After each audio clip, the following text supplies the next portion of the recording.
오늘 제목같이 읽어보겠습니다. 전쟁은 하나님께 속한 것. 우리 지난 시간에 이어서 다윗과 골리앗에 대한 부분을 좀 살펴보려고 합니다. 우리가 살아가는 이 세상은 돈도 많고 외적으로 봤을 때 힘이 센 사람들이 이길 수 있다라고 우리는 보고 있습니다.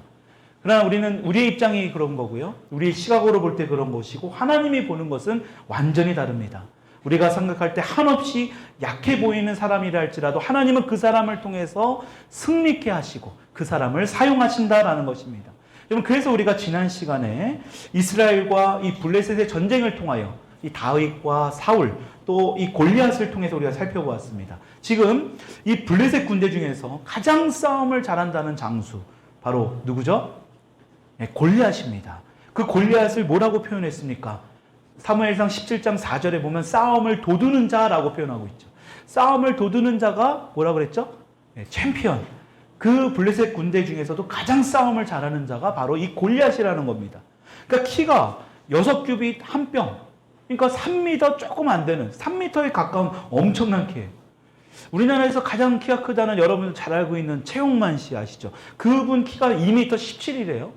근데 그분이 이 물건을 이렇게 들고 있고 하는 거 보면 지금 우리가 말로 하다 보니까 이 정도 키가 얼마나 되는지 우리가 가늠이 안 가는데 앞에 사진을 한번 보면 이 골리앗이 얼마나 컸는지를 볼 수 있습니다. 여러분 보십니까? 보이세요? 마이크를 들고 있고 지금 이 바카스를 들고 있는 거 봐보세요. 이 일반 사람이 들고 있는 병과 너무나 다릅니다. 연탄 한 장에 마치 종이국 하나 들고 있는 것처럼 굉장히 작게 여깁니다. 그렇죠? 이거보다 더 큰 사람이 바로 이 골리앗이에요. 여러분, 지금 이 골리앗이요, 이런 엄청난 키와 엄청난 사이즈와 엄청난 이 체력을 가지고 있는 그 골리앗이 게다가 뭐를 갖추고 있습니까? 무기와 방패까지 무장하고 있어요. 사무엘상 17장 5절의 말씀, 여러분 성경 말씀 한번 보도록 하겠습니다. 거기에 이렇게 기록되어 있습니다. 5절 읽어볼게요. 시작. 머리에는 노뚜구를 썼고 몸에는 비늘 갑옷을 입었으니 그 갑옷의 무게가 놋 5,000세겔. 여러분, 놋 5,000세겔이 몇 킬로 되느냐? 약 60킬로 정도 됩니다. 여러분, 놋으로 60킬로 정도 되는 갑옷을 입었다면 여러분 생각해 보세요. 얼마나 두꺼웠겠습니까?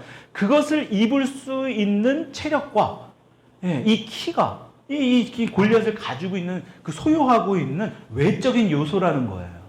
또 17장 7절을 보니까 이렇게 말씀하고 있습니다. 7절 읽어볼게요. 시작. 그 창자루는 배틀 채 같고 창날은 1600세겔이며 방패 든 자가 앞서 행하더라. 여러분, 창날 무게만 얘기하는 거예요. 창 전체 무게가 아니라 600세겔이 창날만이에요. 그게 바로 몇 킬로냐? 6킬로 정도 됩니다. 여러분, 날이 6킬로 정도 되면 이 뭉치까지 생각한다면 대략 몇 킬로 될 거냐? 한 20킬로 정도가 된다고 해요. 그러니까 20kg 정도를 드는 것도 사실 쉽지 않은데 그것을 자유자재로 들어서 무기를 사용할 수 있는 그 존재가 바로 이 골리앗이다. 여러분, 20kg 정도 되는 것을 그 힘으로 내리친다고 생각해 보세요. 웬만한 막는 어떤 방패로는 막는 게 안 되는 겁니다. 지금 이 이스라엘 군대가 지금 굉장히 무시무시하게 여길 만한 존재가 바로 이 골리앗입니다. 여러분, 그래서 이 골리앗 앞에 지금 보게 되면 방패 든 사람도 있어요. 그러니까 완전한 무장한 상태로 골리앗이 있는 겁니다. 여러분, 세상적인 인간적인 시각, 세상적인 시각으로 본다면 이 상황이 어떻게 보여집니까? 여러분, 우리는 절대 이길 수 없는 싸움이라 생각합니다. 지금 이스라엘 군대도 사울 왕도 지금 그렇게 생각하고 있었던 것 같아요. 그러니까 지금 막 벌벌 떨고 있는 상황입니다. 그래서 우리가 지난 시간에 보았듯이 이 상황을 보고 있는 다윗이 사울에게 가장 먼저 뭐라고 얘기합니까? 낙담하지 말라. 낙담하지 말라. 왜요? 골리앗 앞에서 지금 낙담하고 있는 사울의 모습을 다윗이 너무나 잘 알고 있었거든요. 여러분, 우리 대부분은 이렇게 골리앗을 만나면 이렇게 낙심하고 낙담하고 걱정하고 막 그래요. 이번에도 이 비 피해 입으니까요. 비가 조금만이라도 온다면 지금 막 서로 이 두려움의 마음들이 막 어마어마하게 있습니다. 그렇죠? 비가 막 너무나 많이 왔으니까. 저도 그때 막 운전하는 거 이동하고 있었는데 비가 그렇게 많이 온 게 진짜 간만에 본 것 같습니다. 그러니까 이 정도로 우리가 지금 뭔가 두려움 가운데 골리앗과 같은 존재가 우리 가운데 나타나면 우리의 마음 가운데 낙심하고 낙담하고 두려워하게 되는 것이 사실이라는 거예요. 근데 문제는 뭐냐? 잠깐 동안은 두려워할 수 있지만 계속해서 거기에 머물면 안 된다라는 거예요.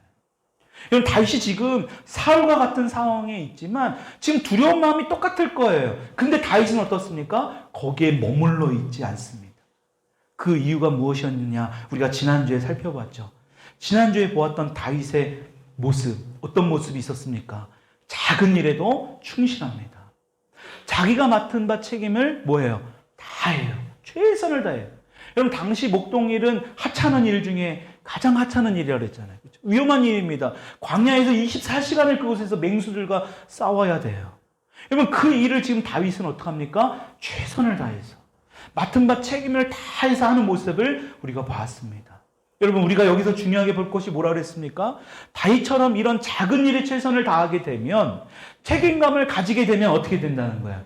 하나님이 이스라엘 전체를 다윗에게 맡겼던 것처럼 하나님이 우리에게도 큰 일을, 아주 중요한 일을 맡기게 된다. 특히 우리 자녀들이 잘 봐야 돼요. 우리 젊은이들이, 우리 다음 세대들이 이 부분을 정말 잘 알아야 됩니다. 하나님께서 여러분들에게 맡기신 일을 최선을 다해 보십시오. 예배에 최선을 다해 보세요. 하나님께서 여러분들을 통한 어떤 비전과 꿈과 여러분들의 계획이 있습니까? 여러분, 그것에 최선을 한번 다해 보십시오. 그러면 반드시 다윗처럼 큰 일을 맡기는 것을 경험하게 된다는 거예요. 여러분, 이것과 더불어 다윗의 어떤 모습이 있었습니까?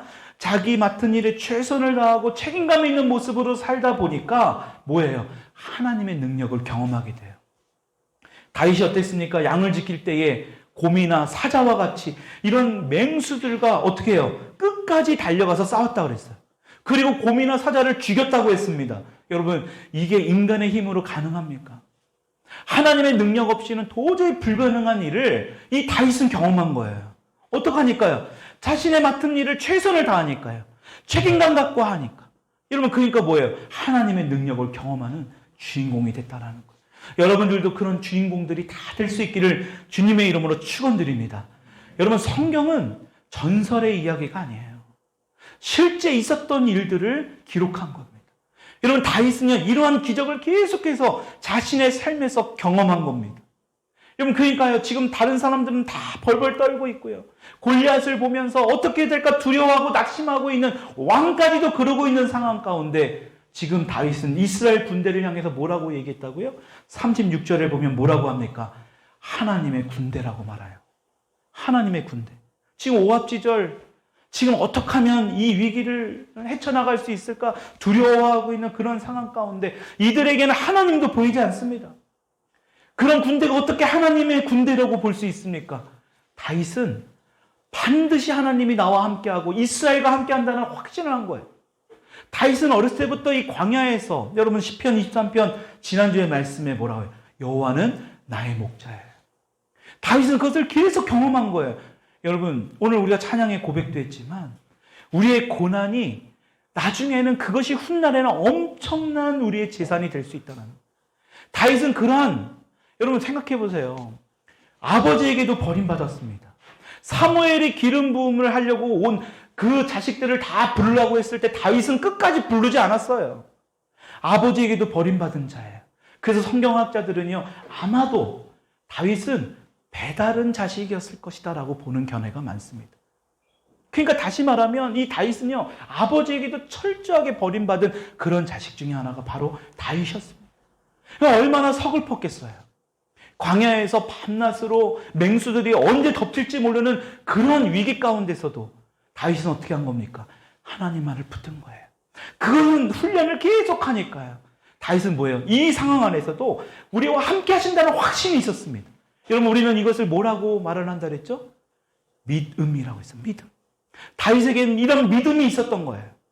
여러분, 이렇게 한 번이라도 지금 하나님이라는 말을 꺼내지 않았던 이 사울 왕이 지금 다윗의 이런 이야기를 듣고요, 조금은 뭔가 변화가 일어나기 시작합니다. 그러니까 37절 후반절에 뭐라고 얘기합니까? 37절 후반절에 사울이 이렇게 얘기하죠. 사울이 다윗에게 이르되 가라, 여호와께서 너와 함께 계시기를 원하노라.